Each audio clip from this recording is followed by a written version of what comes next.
Hey guys, so we're back with another video. So welcome back to my channel. So guys, we're going to be doing something very interesting today. So we're doing episode 29, which is going to be titled The Dark Arm. Now this episode is going to be very interesting due to the fact that the history of the Soul King is getting more and more expanded. What I find cool about this entire thing is that we see that the end of the world is basically here, and that Yhwach has done such an amazing job at convincing us that this is really the end. The Soul King got split in two by Ichigo's due to the fact that all of the Quincy's blood run through Yhwach blood, and as well as they run through their veins. So Yhwach said something very interesting. He said that there will never be a case where your influence of trying to save the Soul King not outpowers mine. Basically saying that because Ichigo, his blood also has Quincy in it, he will never accept the Soul King, especially the three worlds that he created, and that it may affect them. Ichigo was so shocked that when Yhwach activated his Almighty, automatically we saw that Ichigo had the energy to cut the Soul King, and we got a revelation. It's basically saying that Yhwach really wanted Ichigo to train with the Zero Squad, obtain the ability, know the history of the Harari Sendo, and thus creating a position to actually harm the Soul King. It was not easy to harm the Soul King because the crystal that the Soul King is in, it's a mixture of Shimigami, Quincy, Fullbling, Hollow. So the Soul King is basically the primordial god of Bleach, and that the fact that it took another person that is equivalent to his species to cut him down. Now, stabbing him did not fully break the worlds apart. Is when he got cut in two. So half of his torso is on the ground in the crystal, and then the upper half is still up, being held by these suspended pendulums. Now at the end, the whole world is shaking due to the fact that the Soul King has now split in two. You could see the debris of the Soul Society being broken down. While all this is happening, Ukitake is looking up, almost like he kind of figures something like that were to happen. Now the last time we saw what happened to Utake is that when he saw Ichigo went to the Royal Palace, or Yhwach went to the Royal Palace, he said that he was preparing to release or sense Kamikake. Now this is interesting because we saw him in this shrine, almost like the old way of the samurai, like he was about to do something while having his sword in front of him. Now it seems like he's getting ready to explain why he's about to do what he has to do. He's going to find a way to sustain the worlds in the meantime. Now we don't know how, but we know that this episode is a key episode that's going to focus on the backstory of Utake as well as the Soul King. There's a connection between them two. So without further ado, guys, episode 29, The Dark Arm. Now this is going to be insane. Let us watch. Okay.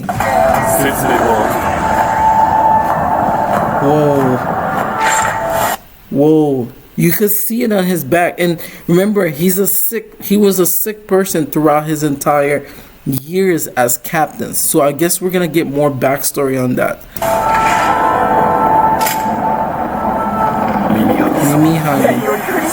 Kundai on the east. Oh, please bless us with your power. So this looks like one of the Soul King's parts. Now we know in the flashback on Core 2 that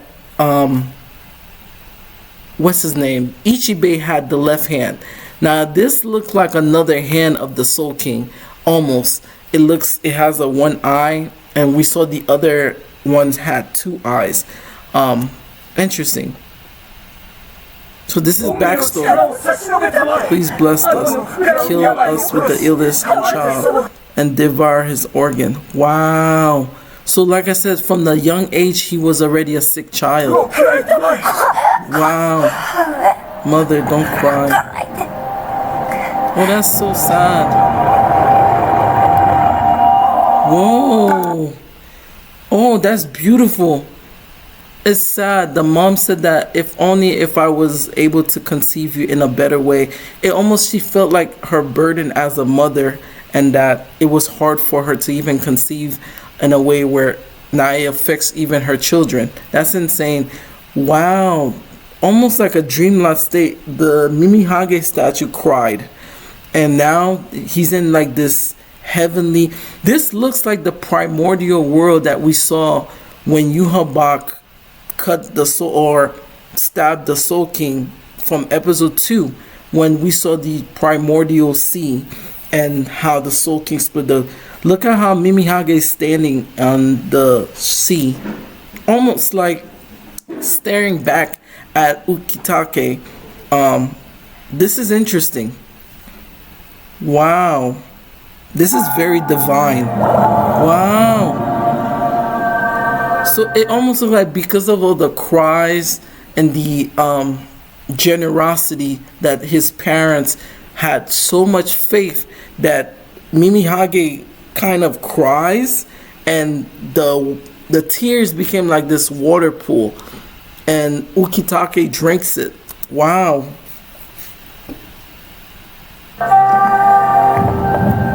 Whoa. Oh. Yo. Well, if you didn't see that, it almost sounds like Mimihage's original body mirrors Ukitake. The darkness that we saw became Mimihage in his body.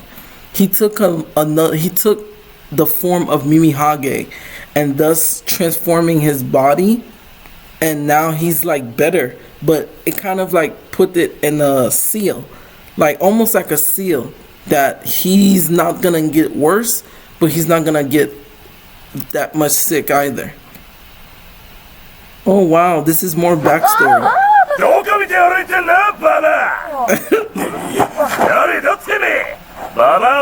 You taking this home hat? Oh wow. Mr. Owen. She's a fireball. She becomes a squad member. Wow, this is very ancient. This is probably the older days of the Soul Society. Yo! Oh, but he's still coughing. Yo. Whoa, okay, so we got even more back. So this is Sunsui and this is Ukitake. Wow.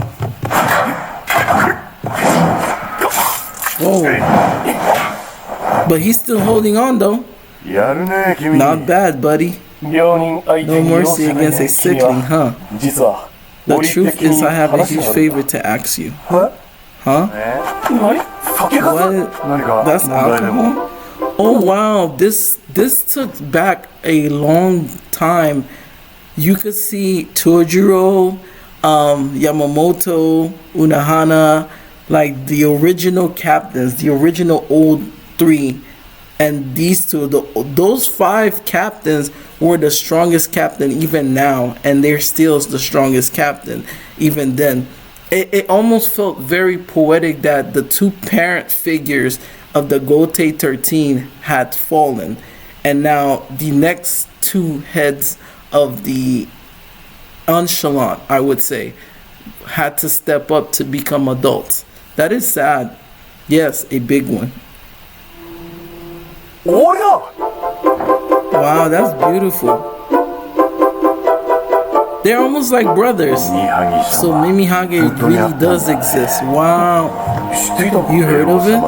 The Soul King is at the royal palace. So Shunsui knows a lot about the royal family, and that's crazy that he knows so much of where the Soul King is. Mind you, it's almost like Captain Yamamoto adopted them both. Because remember, he said that those were his like pride and joy. Like, they know so much about the Soul Society themselves. Remember, from what we learned, there were the original captains that actually graduated from the Soul Society themselves. So their power is incomparable to anybody that came before them. So that's insane. And they're dual wielders, right? The only person that we haven't seen their Bankais. So the Soul King is still at the royal palace. Wow. But seeing this, Mimihage, the body of the Soul King, said to bring blessings. Wow. I managed to survive thanks to Mimihage. But my illness hasn't gone away. I won't die easily, Jushiro. Wow. So basically, he explained to Susui that Susui knows the ability of both hands. So one hand controls stillness, which is Mimihage. The left hand is progress. So this is getting more, and it's almost like, if you think about it, it almost like, I don't know if anybody knows, well, the people that's the OG anime fan, if you imagine Exodia and how Exodia has different parts, and Exodia, when you put everything together, it's like Endgame. But also, we had different version of Exodia, like Exodia Necros, which if you send different parts of it into the graveyard, it's basically immortal. I'm thinking of it that type of way, where the Soul King, whatever that happened in the primordial world, now we know where the location of the right hand, and it seems like the left hand, Ichibei had it, and now Yuhabak has it. Now I'm wondering, due to the fact that Yuhabak has the advancement of the Soul King hand, does that controls the advancement? Which means, is that the reason why the Stern Raiders are created? Due to the fact that it allows the Stern Raiders to evolve into higher evolution, due to the fact that they have the hand of advancement. This is going to be interesting predictions to think about in the future. Also, the Cayenne Shiba incident, it seems like this also took place here as well. They're talking about how the disease of his lungs stopped him from acting out any further. So this is even more interesting details.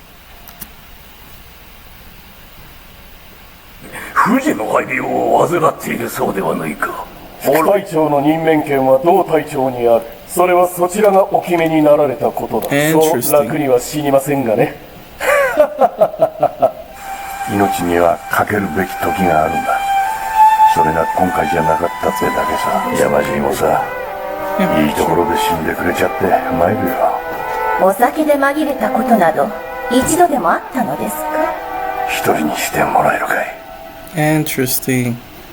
Whoa, so even from then, they kind of figured out that the progression of his disease kind of like expanded even larger from having those issues. But at the same time, it seems as if he had a tough decision, because that was the same time when Rukia joined the actual squad. So this is getting interesting. So it seems like after the death of Yamamoto, we saw that the three oldest captains kind of like digressed. They all came together and like start talking about the fond memories, but at the same time it's like almost a snap. Like, there's no time for sorrows. It's time to make action.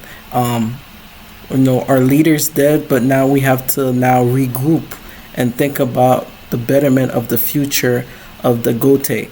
Like, this is the first time we're seeing a scene between both Unohana and Ukitake together, because they rarely are in the same room together like that. But mind you, Unohana is the oldest out of the three, right? She's like the mother of the group, so we could basically say like she's now coming to the realization, like, I also have to make a tough decision. After the descendant of the royal guards, she had to make a critical condition, like, okay, I need to now think about my words and my legacy wisely to pass it down to the next generation. She is the first Kenpachi, right? And she's now coming to a conclusion, like, I have to train Kenpachi Zanjutsu. And from there, I could put him into a position where they have a fighting chance. At the same time, Ukitake is also indicating, like, in case the worst happens, I have to sacrifice myself for the betterment of society, the world, and the universe. So they both have something that they're striving for that's gonna help out the society, or the Soul Society and all the other worlds. So it's very sad to see them on this pale, hazy background, and they know that they're going to meet their end, but at the same time, like, it's for the greater good. This is interesting.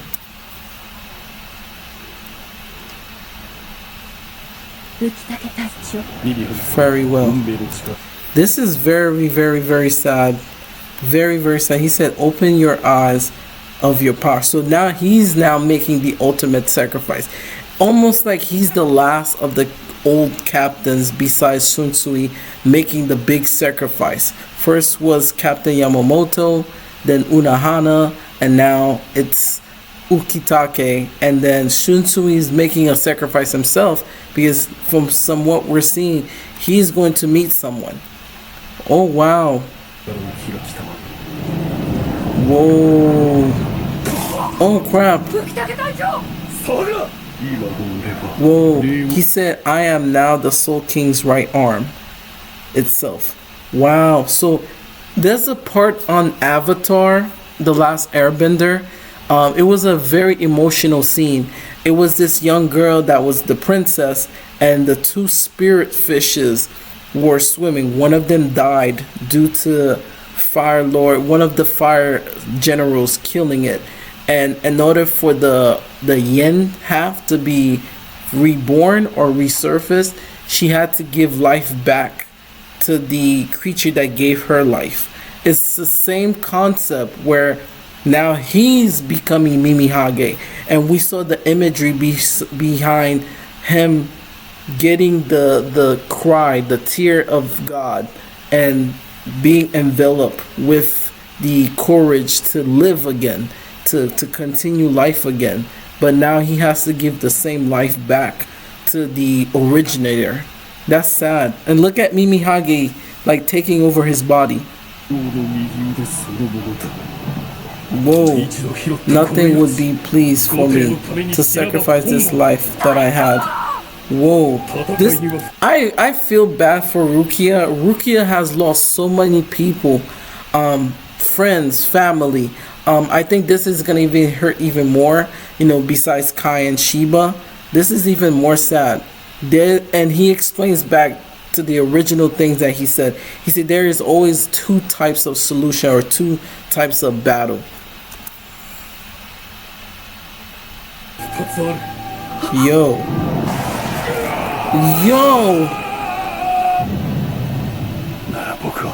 Then my battle, alright, we have to talk. Aizen is back. Aizen is back. Oh shit. Mind you, Yuhabak was even trying to recruit Aizen due to the fact that he knows how strong Aizen is. Aizen can't die. There was a video I made in the past. It talked about how the Hogyoku has different manifestation of what I'm assuming what the Soul King could do or could have done. And Aizen, each form Aizen had looked very similar to the Soul King. Especially the form that he had where he looked like a completely cocoon form. That was very interesting. But yeah, the Soul King was created to stabilize the Soul Society. Oh wow. But yo, with great numbers of soul, I will draw him attention and use the power to restore the Soul King. Oh crap, so they're making action. So this is gonna be interesting. Yo. Shit. Yo, Yuhabak with full power regardless, the Soul King can no longer be resurrected. Yo, but what's weird about the Soul King is like he's still, the upper half is still holding the worlds together slightly, even though he's cut. Yo, oh my god. Well, that looks disgusting. Whoa, what is that? How long will he last? I doubt that Ukitake could be a stand-in for the Soul King. So this entire upper half of Ukitake went and deserted. Basically, he became Mimihage. Yo, it almost the way that the imagery created that, it almost looked like ash and ants. You ever seen ants when they're all together? They almost look like a pile of ants. Oh my god, I couldn't even fathom a guess of how long he would last. Yo, that's scary. I really wish we would. Oh wow, we don't have enough time. These are keys that are allowed to use only 3 of them. Yo, ordinary, if you talk, having your mouth shut for 2 years. So that got me thinking, when Aizen was speaking to Yuhabak, it almost felt like a dream state or a conscious state. It doesn't feel like he was actually speaking to him at all. This is insane. So are you serious that they're gonna ask Aizen for help? Mind you, Aizen is not even interested in helping anybody. Mind you, he's immortal. Now the interesting, if Aizen is immortal, yes, but if Yuhabak destroys the 3 worlds, I don't think that would matter if he's immortal or not. That's an interesting question I have. This is interesting. Yo, what really matters? You have 2 more keys to use, don't you? I see. Seems like you have nothing much. Oh crap! A man who doesn't want to know comes from. The new king still will be in for eternity. So basically, the other key, the last key, is in the heart of Sunsui. That's insane. So that way, if something were to happen, Aizen can never be let out while being in Muken. That's insane. That is insane.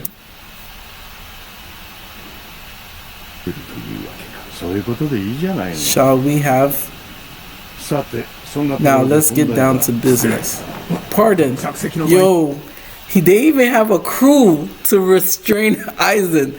And Aizen is not having that. I need you to restrain you before you seat it. Stupid.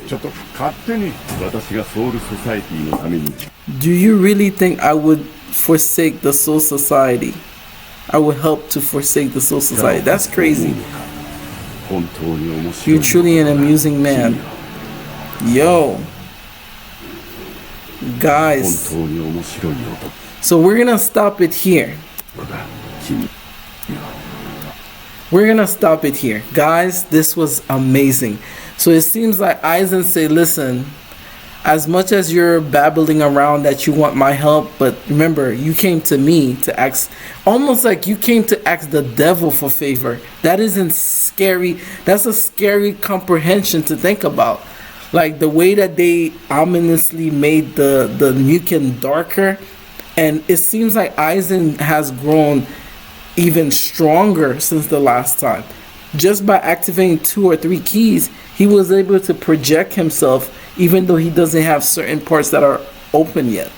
That is insane. So guys, this was episode 29, which is titled The Dark Arm. So we got so many revelation that Mimihage, which is now the presumptive name of the Soul King, because now it manifested its own consciousness, is also connected to Ukitake, which now has to bear the burden to basically becomes a stand-in for the Soul King.